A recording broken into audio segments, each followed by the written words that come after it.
patriotism, faith, national unity, education, fiscal responsibility, civility, the values that define America. Fascinating stories and talks from America-loving patriots dedicated to preserving freedom, opportunity, and justice. Welcome to the Friends and Fellow Citizens podcast.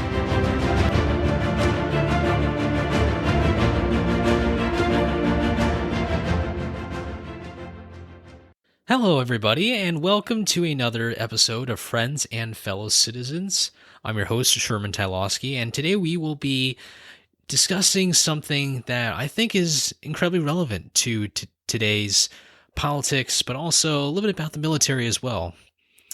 As many of you know, obviously George Washington was the commander-in-chief of the Continental Army, and so he also represents a lot of different lessons about civil-military relations, which essentially is the relations between the civilian side of politics, the lawmakers, the strategists, the advisors, and of course the military.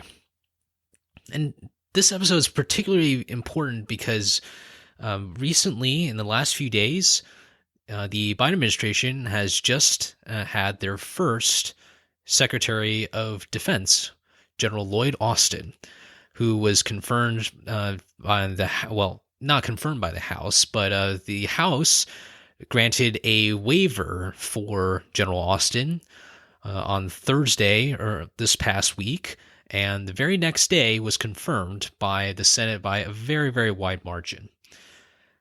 And the real question now is, with General Austin's waiver being passed, what does this mean for U.S. civil-military relations?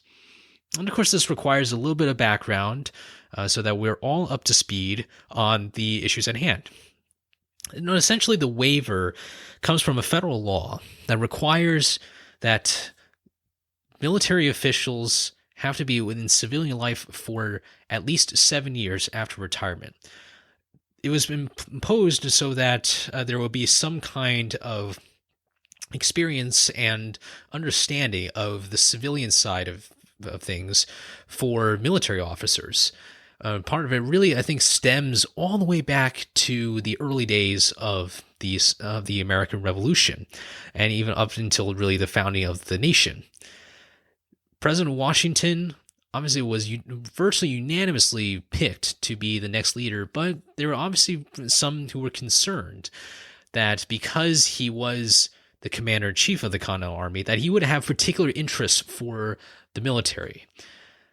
This obviously sparked a big debate, not as huge as the other ones that we normally hear about the Washington administration, but it certainly raised a lot of questions about who has authority over the military, and it was inscribed very well in the Constitution, and putting together the fact that Congress, as part of Article 1, has that power to pass legislation on foreign policy. Congress is the only one that can declare war, but the president is also the commander-in-chief.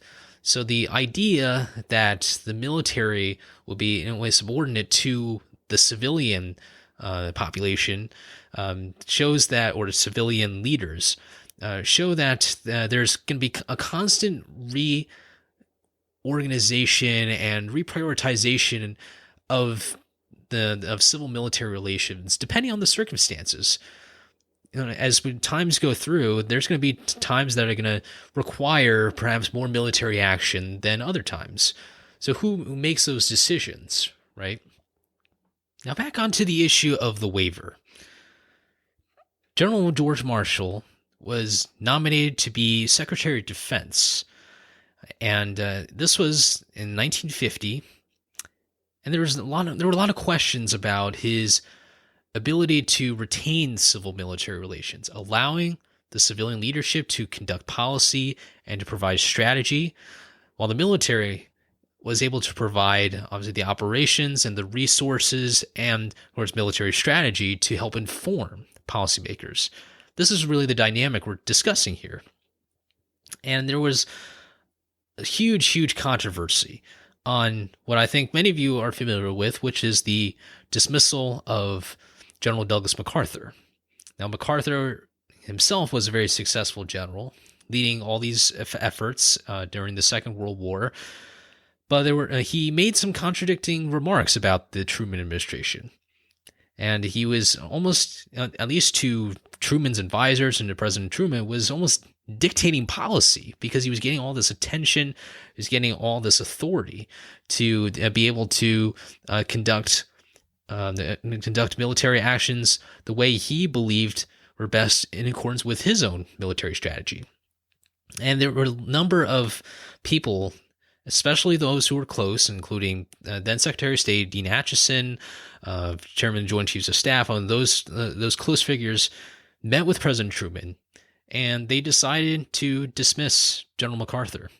And that really sparked a lot of further debate about civil-military relations. And that certainly came in when General Marshall was being considered to be Secretary of Defense.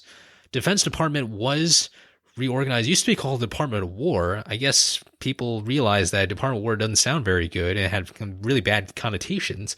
But nonetheless, they decided to change the name and restructure it and try to be more aligned with some of those ideas and some of those policies that could make the military more efficient, but also allow civilian control of the U.S. military.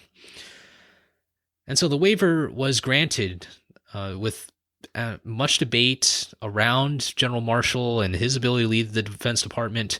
Finally, the waiver was granted to General Marshall in 1950.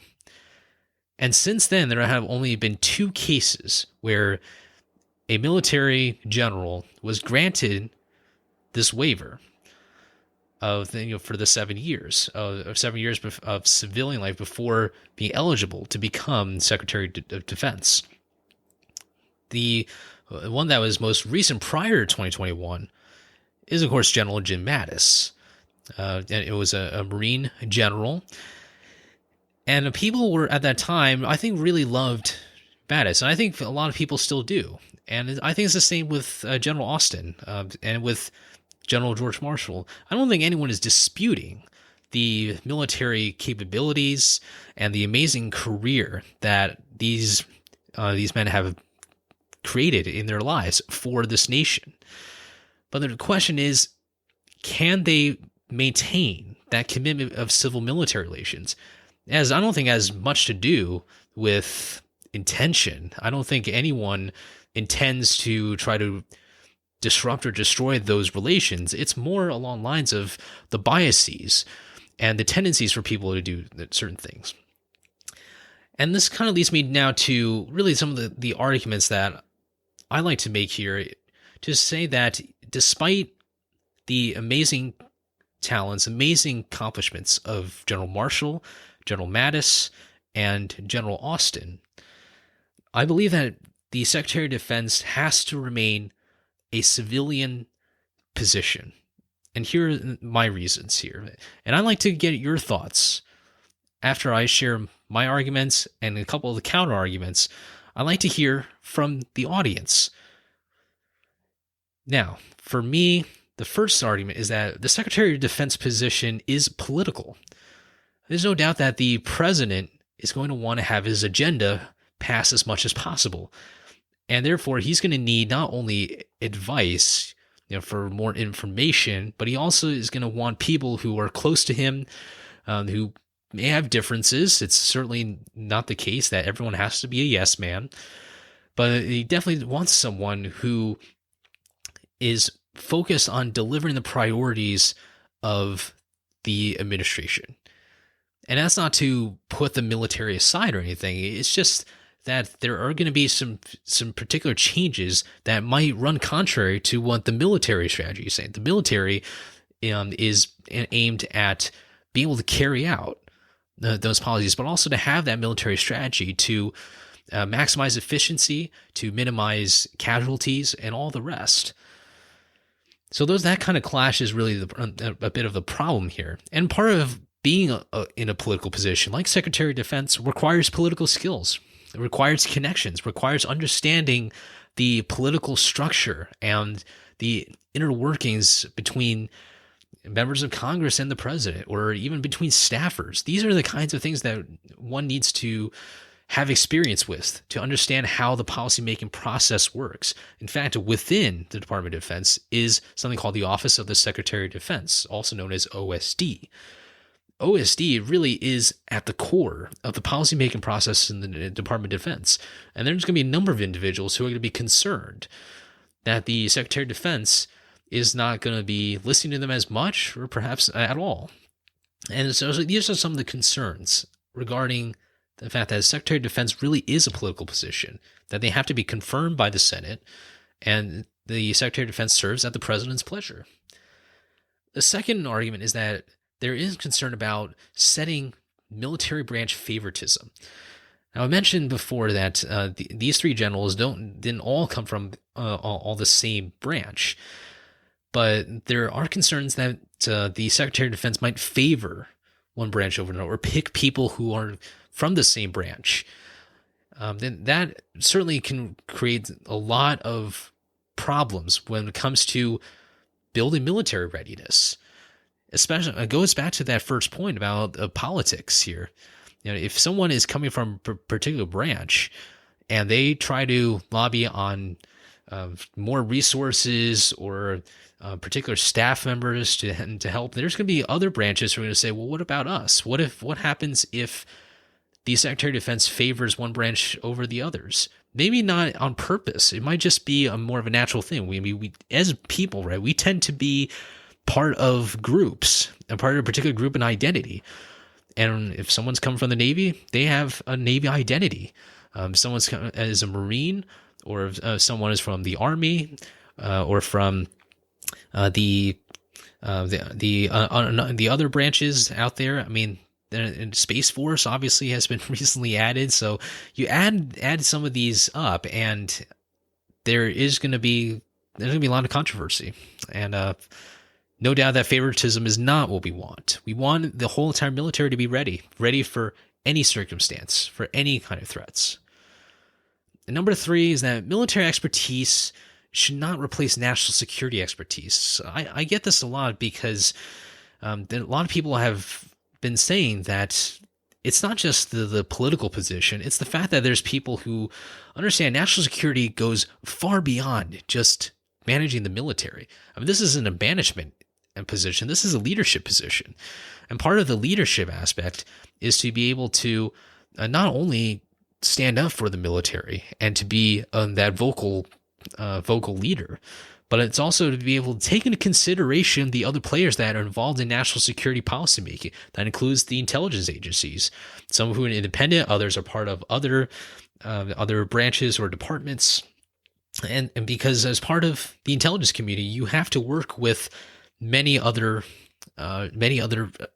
partners and other leaders who have different ideas, who are going to collect intelligence very differently. There's also the difference of culture. The culture of the intelligence community, or of the DIA, is going to be very different from the culture within the Army. So there's also that to consider as well. We need military expertise, but maybe that should come from the military side, but not at the very, very top of the echelon in terms of the Secretary of Defense. The Joint Chiefs of Staff also have a very important role in advising the Secretary of Defense on military strategy. Now, number 4 is that the appointment of military officers obviously raises questions about the ability for these military members to maintain civil-military relations. This kind of wraps through some of those earlier points I just mentioned. To maintain civil-military relations, what is that balance? I think this is the real purpose of this argument here, which is, does the Secretary of Defense understand what kind of balance there has to be between the civilian side policymaking and military strategy and military resources? And then number 5, and my last one, is that it could set a potentially harm precedent of implying that a 4-star general is kind of a bit of a cap or a stepping stone to become Secretary of Defense. We certainly don't want to show that one has to go through the military and be eligible for Secretary of Defense, because these are two different paths, right, with regards to the civilian side and the military side. That's not to say that one side can't going in the other. But there has to be maybe a bit of a gap, allowing some time for people on both sides, for both people on both branches to some extent, to familiarize themselves with the other side, understanding how they're formed and what they do differently. And while the differences do not extend to things like, of course, serving the country, however, these minute differences are going to make a huge impact on how policymaking is done. And one of the worst things I think any government can do is to have mixed messaging. You can't have the military officers saying one thing and the Secretary of Defense saying another. The messaging has to be as coherent as possible. Now, there have been counter arguments. I think General Austin has, in a way, a very good point about saying that he wants to strengthen the OSD policymaking process. He wants to have one of the more senior DoD level people called the Undersecretary for Policy. And he wants to include whoever that person is in those senior level meetings. I appreciate those commitments. I think everyone does. The problem, I think, for me is that part of the commitment also requires the experience. People might really want to see that General Austin has had these abilities. And now that he's been confirmed, I think it's worth all of us to give him an opportunity. But I do think that when it comes to this waiver that was just granted, we have to really rethink that. I think there has to be legislation, there has to be some kind of leadership showing that it's not about a critique of General Austin or General Mattis or General Marshall or the military. It's about preserving this balance, this really, really, really delicate balance that could make a real big difference in how the U.S. government functions and how it responds to further threats as they come about in the coming years. It's still an area of debate. I mentioned that I wanted to keep this discussion open, but I thought I would bring up this topic today because I think it's going to be a very symbolic but also operational issue that could have ramifications. We don't want any of these problems to obviously to erupt, but I hope that this episode has helped you kind of think about some of those issues and why people were a bit concerned about General Austin's appointment or confirmation to the Secretary of Defense position. But I don't think it should just be about this particular confirmation. Some people, I think, are going to look back at the confirmation of General Mattis or General Marshall. If there are extraordinary circumstances that require that we need a waiver, I think that should be considered. It's not to completely rule out, but what are those extraordinary circumstances? Perhaps that might be the source of debate here. But we will revisit this issue at another time. And that'll wrap up our episode today. I want to thank you all for listening. Please subscribe and share this podcast with your friends and family. I really appreciate all of your support. We wish Secretary of Defense Lloyd Austin the very best and hope that he delivers for the Department of Defense, the Biden administration, and for the nation as a whole. Have a great rest of your day and rest of your week, and I'll see you next time.